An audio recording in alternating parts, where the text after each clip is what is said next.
আজকে কত মানুষের জীবন গেছে, চারিদিক থেকে অস্ত্রধারী, কোথাও এমন ঢাকা বিশ্ববিদ্যালয়ের 300 কামরা, সেখানে এখন ভিডিও ফুটেজে পাওয়া গেছে সেই হাতে অস্ত্র সহ, কারো হাতে তরবারি, কারো হাতে লাঠি, কারো হাতে শাবল নিয়ে সমস্ত পুরো তছনছ করে দেওয়া হয়েছে এবং সমস্ত ছেলেদের সব জিনিসগুলি পুড়িয়ে দেওয়া। মেয়েদের হোস্টেল, সে রোকেয়া হল, শামসুন্নাহার হল, ইডেন কলেজ, বদরুন্নেসা কলেজ, মেয়ে হয়ে মেয়েদের উপর যে টর্চার, ঠিক পাকিস্তানি আমলে পাকিস্তানি হানাদার বাহিনী যেরকম টর্চার করছে ঠিক সেই ধরনের টর্চার করলো মেয়েদের উপর। মুক্তিযোদ্ধা সন্তান বা ছাত্রলীগ করে, ছাত্রলীগ করতে পারবে না, তাদের উপরে জুলুম অত্যাচার। এক মেয়েকে 100 বার উঠবস করালো। আর তারপরে যে সমস্ত ঘটনা ঘটিয়েছে, একজন মহিলা সাংবাদিক প্রকাশ্য রাস্তায় ফেলে তাকে উলঙ্গ করে তার উপরে পাশবিক অত্যাচার থেকে শুরু করতে এমন কিছু নেই 3 জন সাংবাদিক উপরে এই অত্যাচার না করেছে।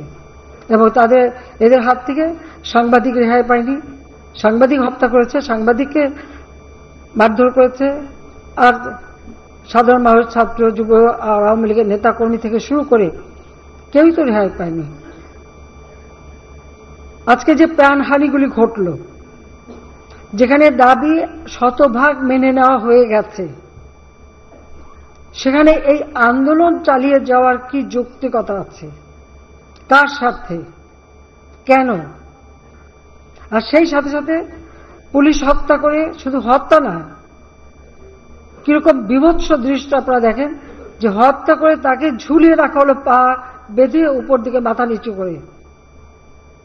আমাদের গাজীপুরের যে কর্মী দলের, তাদের তো মেরেছেই, হাসপাতালে চিকিৎসা নিতে গেছে, সেখান থেকে বের করে নিয়ে এসে পা গাছের সাথে ঝুলিয়ে রেখে তারপর তাকে গুলি করা হয়েছে। তো পুলিশের উপরে আক্রমণ, কত গাড়ি পুড়িয়ে দেওয়া হয়েছে, র্যাবের গাড়ি চালাচ্ছে তাকে যেভাবে মারা, এমনকি আমার মোটর কেজের যে পাইলট থাকে যাত্রাবাড়ির দিকে ডিউটিতে আসবে, তাকে ধরে সেখানে মেরে লাশ ফেলে দেওয়া হয়েছে। বাড়ি বাড়ি ঢুকে ঢুকে কোথায় পুলিশ আছে, পুলিশকে মারতে হবে, আর আওয়ামী লীগ কোথায় থাকে তাকে মারো। মসজিদে ঢুকে মসজিদের মাইক ব্যবহার করে মিথ্যা অপবাদ দিয়ে মানুষ ডেকে নিয়ে এসে তারপরে এই নারকীয় কাণ্ড চালানো হয়েছে।